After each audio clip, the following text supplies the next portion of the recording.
Asalaamu calaykum, halkani waa Grand Online Academy. Magacaygu waa Dr. Maxamuud, waxaan ahay dhaktarka bixiya maadada barashada daawooyinka ee Grand Online Academy. Waxaan wargelinayaa inaanu bilaabayno fasalo cusub oo ah barashada daawooyinka qaab online ah adigoo gurigaaga jooga. Maanta waxaynu ka hadli doonaa daawooyin aad iyo aad u muhiim ah, inta badanna dadku ay si khalad ah dad fara badan u isticmaalaan oo loo yaqaano topical corticosteroids. Topical macnaheedu waxa weeye wax jidhka la marinayo, marka daawooyinka corticosteroidska la yiraahdo ee loo isticmaalo jidhka ama maqaarka la mariyo.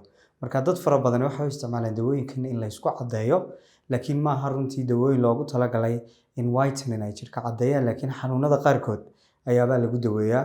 Dhibaatooyinka ay markaa maqaarka u geystaana aad iyo aad ayay u fara badan tahay. Marka corticosteroidsku maxay qabtaan caadi ahaan daawooyinkani? Daawooyinkani waxa weeye waa have immunosuppressive properties.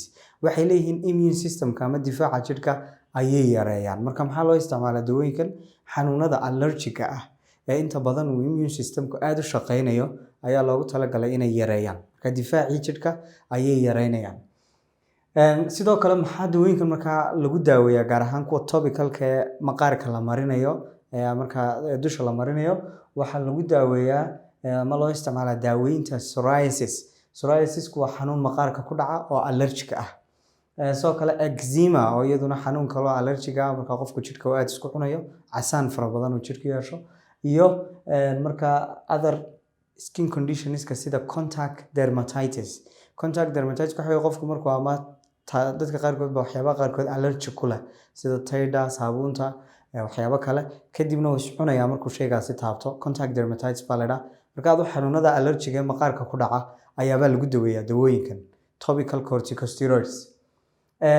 Haddaba qodobka aadka u muhiimka waxa weeye daawooyinkan marka la dooranayo ee qof dhakhtarku uu qorayo waa daawooyin keliya ay tahay inuu markaa qof dhakhtari qoro oo aanu qofku intuu suuqa ka soo iibsado aanu jidhka marsan.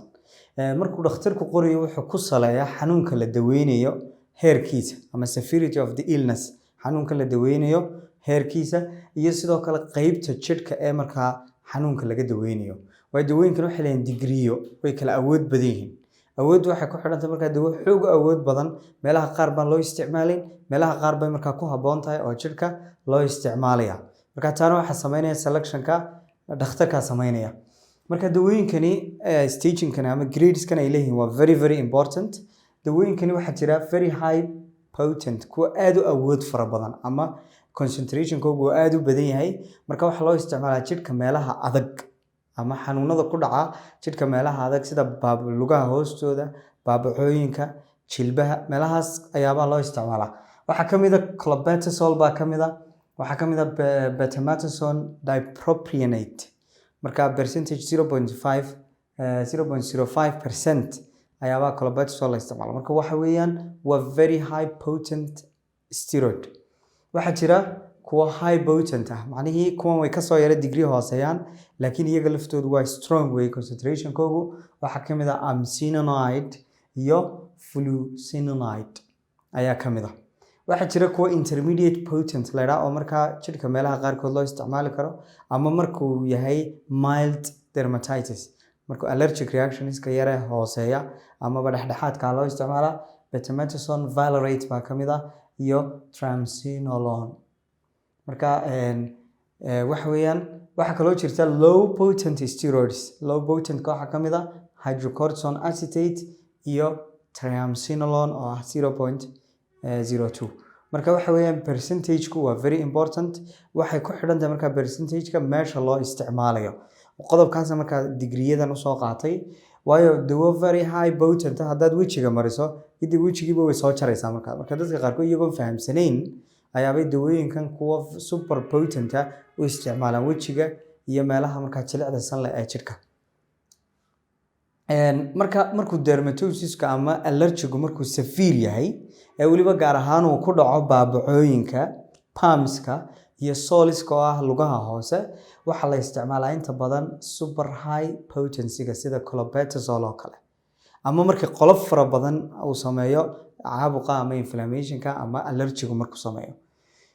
Waxa meelaha aan wejiga ahayn way wejigu jilicsan yahay. Wejiga badanka waxaa la isticmaalaa kuwa low potencyga. Hadduu wejiga allergic ku dhaco waxaa la isticmaalaa low potencyga. Marka non facial meelaha aan wejiga ahayn ee aan sidoo kale ahayn kala goysyada non intertriginous areas meelahaan kala goysyada ahayn markuu allergic reaction uu ku dhaco ama dermatosis allergy uu ku dhaco waxaa la isticmaalaa mediumka kuwa mediumka ayaabaa la isticmaalaa ilaa highga haddii laga maarmi waayo laakiin inta badan waa medium eyelidka u fiirso xiribaha hoose oo kale iyo genital dermatosis ama allergic reactionska ku dhaca jidhka hoosta ama xubinta taranka iyo areadaasi waxaa la isticmaalaa kuwa lowga ah waayo meel jilicsan weeyaan marka high potency halis bay gelinayaan inuu skinkiiba meesha ka qaadmo ayay keeni karaan marka low potency baa la isticmaalaa intaas waa very important sidoo kale large body areas qodobka labada ku dara waxa weeye haddii jidhka meel fara badan in fara badan la isticmaalo sida dhabarka oo dhan ama laabta oo dhan waxaa la isticmaalaa kuwa low to mediumka ah waayo haddii high la isticmaalo concentrationkooga fara badan markaa jidhkii bay gelayaan waxay leeyihiin dawooyinkani sidoo kale systemic side effects markaa jidhka oo dhan meel walba way saameynayaan difaacii jidhka hoos u dhigayaan qofku wuxuu nuglaanayaa infectioniskii lafihii bay saameynayaan macaan bay ku keeni karaan qofka even xataa dhiikar bay ku keenaan marka waa halis weeyaan taxadir badan ayay u baahan yihiin side effectska dawooyinkan ay leeyihiin very important marka dhibaatooyinka ay keenaan dawooyinkani markuu qofku iska isticmaalo ama isagoon aqoonteedii lahayn loo qoro waxaa ka mid ah skin atrophy inuu jidhkii khafiifo oo uu kogo waayo layerskan jidhka ayay dawooyinkani markaa ka qaadayaan skinkii khafiif noqday oo isku soo kogay ayaabay keenayaan marka qofkii wejiga iska marinaya inuu isku cadeeyo doonayay waxaa laga yaabaa inuu wejiga isku kogo oo markaa wrinkles yeesho waxaa kale oo ay dawooyinkani keenaan istria laynan ama jeexjeexyo jidhka kasoo baxa ayaabay keenaan waxay keenaan acne dad fara badan waxay aaminsan in finanka wejiga kasoo baxa qaarkood ay allergic yihiin marka wuxuu isticmaalayaa dawooyinkan uu isticmaalaya ama si uu madmadowga iskaga yareeyo laakiin dawooyinka iyagaa finankii sii badinaya findoobka ayaa acne la yidhaha marka findoobkaasay badiyaanay keenaan wejiga inay finan dheecaan leh qofka kasoo baxaan waa very dangerous marka taxadir ba u baahan yahay sidoo kale waxay keenaan infections skinka ku dhaca maadaama dawooyinkan ay hoos u dhigayaan difaacii jidhka oo dhan guud ahaan iyo sidoo kale maqaarka waxay keenayaan in qofku u nuglaado fungal infections funguska oo ka mid ah noolayaasha daciifka ayaa ka faa'iideysanaya markaa qawadka ama cambaarta waxa la yiraahdo ayaaba qofku jidhka ka soo baxaya meeshii uu mariyaba oo waliba hadhow resistant oo dawadii aanay waxba ka qaadin sidoo kale waxay leeyihiin qofka hadduu jidhka in fara badan iska mariyo sida dadka u isticmaalo markaa inay isku cadeynayaan oo kale dhibaatooyinka waxaa ka mid ah inay markaa systemic side effect yeeshaan macaan dhiikar waxyaabahaas oo dhan uu qofku u nuglaado ayaabay keenaysaa sidoo kale waxay keenaan maadaama skinkii la marinayo inuu qofku skinku healingkiisa ama bogsashada haddii nabar yari soo gaadho uu hoos u dhacdo uu bogsan waayo marka sababtan topican usoo qaadanay waxa weeye ardaydu inay ka faa'iidaystaan dawooyinkan oo ay bartaan sida u shaqeeyaan sidoo kalena ay wacyigelin u noqoto dadka markaa sida khaladka ah u isticmaalaya marka cashirkeenu halkaas inoogu joogaa intan kuma eeka way ballaadhan yihiin topican oo ballaadhan waxaynu ku dhigan doonaa classkeena pharmacology-ga haddii aad xiiseynayso waxaanu bilaabaynaa fasallo cusub oo barashada daawooyinka qaab online adigoo gurigaaga jooga marka ha moogaanin kusoo dhawaada Grand Online Academy. Asalaamu calaykum waraxmatullaahi wabarakaatuh.